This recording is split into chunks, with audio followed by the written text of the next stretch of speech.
Like, how does this compare to something like Optimism Superchain and like what they're trying to do with like the interoperability there? Or like you said, like Cosmos, they've got IBC, which is like this So this is built communication. on Cosmos, right? This is in the Cosmos So it's ecosystem. probably tapping in then to IB. Okay. Exactly. Got it. Yeah. So and they've done some optimizations and stuff like that, but yeah, it's totally built on this layer 0 of the Cosmos ecosystem, which is why it's so far ahead of anything on Ethereum, and it's live, right? Like this is not something on the roadmap. You can play around with it, and then projects are building on it. The project I mentioned about having fragmented liquidity across multiple dexes showing up as one pool, that's being built right now and funded. So I mean, cool stuff like that already. I think Ethereum might be set back a little bit because of this, and they can catch up.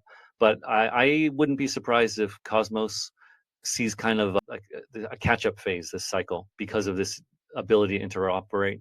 And also, Nibiru chain has EVM coming out now, so they'll be EVM compatible, and you can do some really cool stuff with that, where you can like bridge assets over from EVM land, and then use it in an interoperable way across Cosmos. Anyway, so that's my shill. I haven't bought any yet. I haven't done anything yet, but I'm thinking about it. In their white paper. Yeah, and I asked him about this. I was like, lots of people make these extravagant claims. Not extravagant. They make claims. Every one of them, Avalanche, Arbitrum, Optimism, Solana, and they don't really ever reach them, or they haven't yet. And I was like, what makes you confident? And then they actually yeah, exactly. Yeah. Like, and I asked him what makes you confident that you can reach yours, and he laughed and he was like, well, I come from AI, spent like a decade working in AI, and he's like, the nicest way I can put it is people in crypto, when they test these, they're giving them like really non-live tests that don't really mimic reality whatsoever. And he's like, in AI, you would get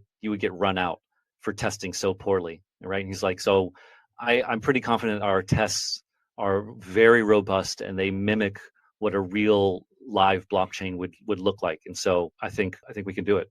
I was like, oh, that's a good answer. Interesting. Yeah, I'm just kind of 40,000 transactions per second. That's Solana is saying 100,000 to like 200,000 or 300,000. So yeah. I don't know. I mean, like, yeah, I think it's all just depending on like the actual type of transactions, like you said. Like if you're creating this like little baby transaction, that's just like, yeah, we could test that 1,000 times and it's from like one address and everything's optimized for that. Sure. Yeah. He mentioned that. Yeah. You put 100,000 different accounts or addresses in the mix with different smart contracts. You got some being deployed, some just interacting with them. Yeah. Yep. Interesting. Yeah. So anyway, I'm going to be investigating it personally, and I like the Atmos interoperability narrative going forward. I think it's underpriced, underappreciated, especially since Ethereum has been attacked for it so strongly.